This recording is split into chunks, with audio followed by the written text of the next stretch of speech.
What's up, YouTube? Welcome to the first ever episode of The Looney Bin. I'm your host with the most, Steve Ramirez. If you like what you see, please drop a like and subscribe to my channel. It would be greatly appreciated. And without further ado, I present to you our first episode. Remember, we're all loony here.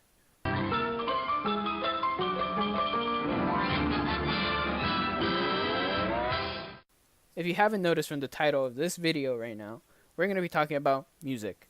But what about music? What makes music music?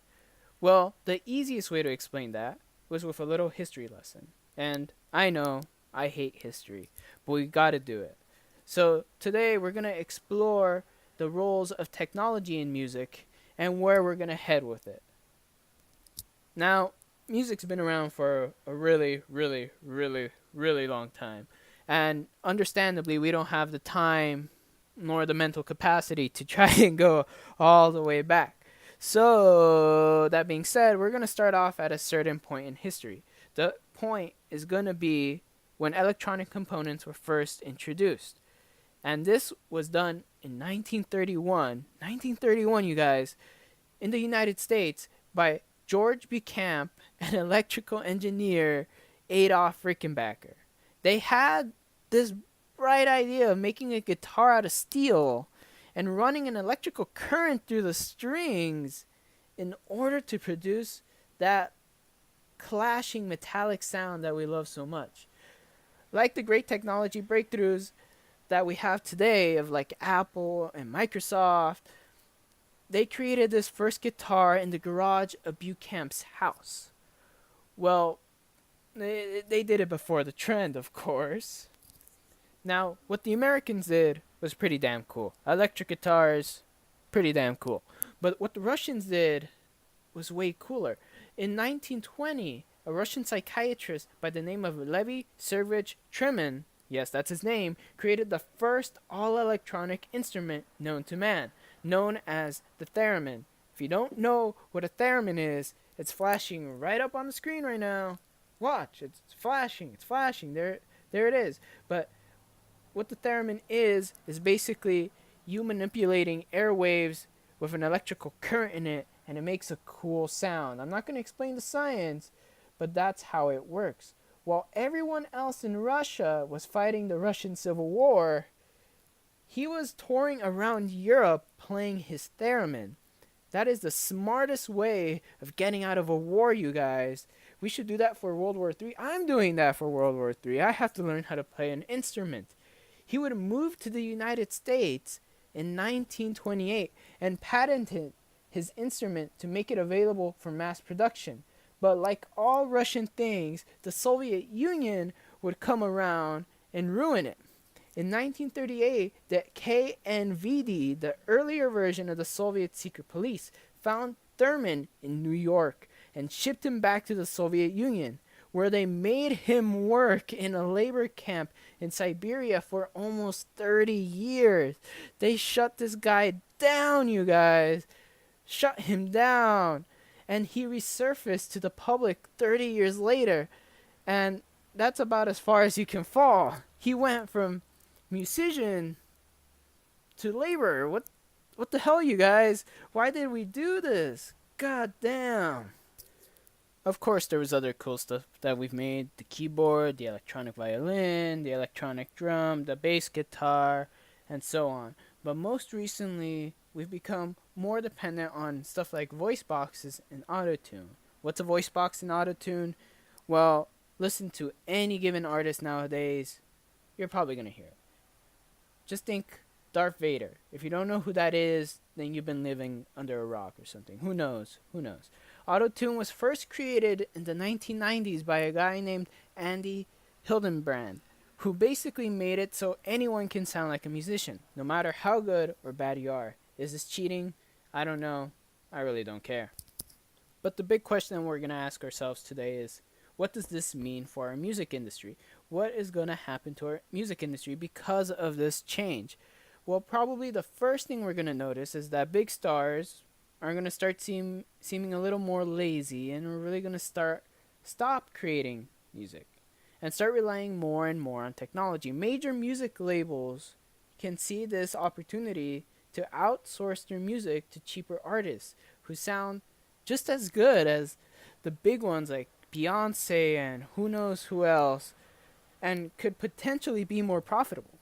Artists don't have to work as hard, and then suddenly the bar for music is dropped drastically, like way lower than it should be. The mass production of music doesn't seem like much of a problem, right? Until you consider the unholy combination of music genres into one giant music branch. Because of the mass production of music, music starts sounding more uniform. The beats, lyrics, and rhythms all start getting recycled, and music starts sounding almost the same, similar to what's happening to today's pop music.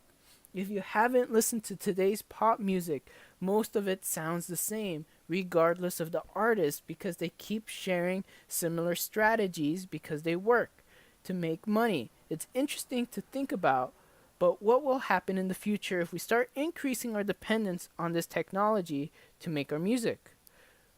Well, the sad part is it's kind of already here. In our genius badassery, we decided to create technology that could potentially replace our current artists. Say hello to the Vocaloid. A Vocaloid is a computer generated voice that has access to a database of hundreds of thousands of sounds and syllables and can be told to say just about anything. And I mean anything. You can program it to say. This was released in 2004. 2004. Imagine how advanced it's gotten since then. It's 2018. That's been 14 years. That's almost as long as I've been alive. Since the creation of the Vocaloid in 2004. You know how massive the upgrades have been to this technology. Since its inception in 2004, the Vocaloid technology has undergone major improvements in terms of continuity and verbal ability. They literally released 4 different versions of the software. It's labeled Vocaloid 1 through 4, and it sounds a lot like iOS, only it's not iOS. These technologies are used in everything from Siri to Dictionary.com. And the way this ties into the music industry is way more diabolical than you think. In Japan, of course Japan, they realized they could take advantage of this technology and created virtual artists known as Japanese phonetic Vocaloids. They are literally computer generated music artists that produce their own music with the help of software engineers and sell it for profit. It's gotten to the point where some of these Vocaloids like even have concerts and appear on stage as holograms. There's a concert happening later this year from the post date of this video in Los Angeles. It's scary. It's crazy. The most popular and oldest of these Vocaloids is Hatsune Miku, and she draws in over 10 billion yen a year, which is $92 million. It's both sad and amazing how this computer software has won over so many fans in such a short amount of time. But let's put this in perspective real quick. Kanye West, one of the most controversial artists of our time. 400 years of slavery is a choice. His net worth as of 2017 is $160 million. A piece of software in Japan right now is making more than half of that in a year. He's slacking or something because these softwares are making more money than he is. In like 2 years, this software made more money than he'll ever be worth. And that's sad. He should feel bad for himself. We should feel bad for ourselves. We're really bad people, aren't we? God. We've fallen really far, you guys. And we don't want to acknowledge this. We suck. Sadly, this is a possible ending to our music industry. Since computers are cheaper to maintain than actual live artists, why don't we change to them? Why don't we just leave live performances altogether? Our music has slowly become lazier, with technology taking the reins on most of it. Soon our dependence will consume the vast majority of musicians, and music might not be what many of us grew up to know and love. Hey, all of society is moving forward with technology. I suppose the music industry will too. Only time can tell, and who am I to say anything? Thank you everyone so much for watching. If you liked what you saw, please hit that subscribe button, and we'll be back with another great video.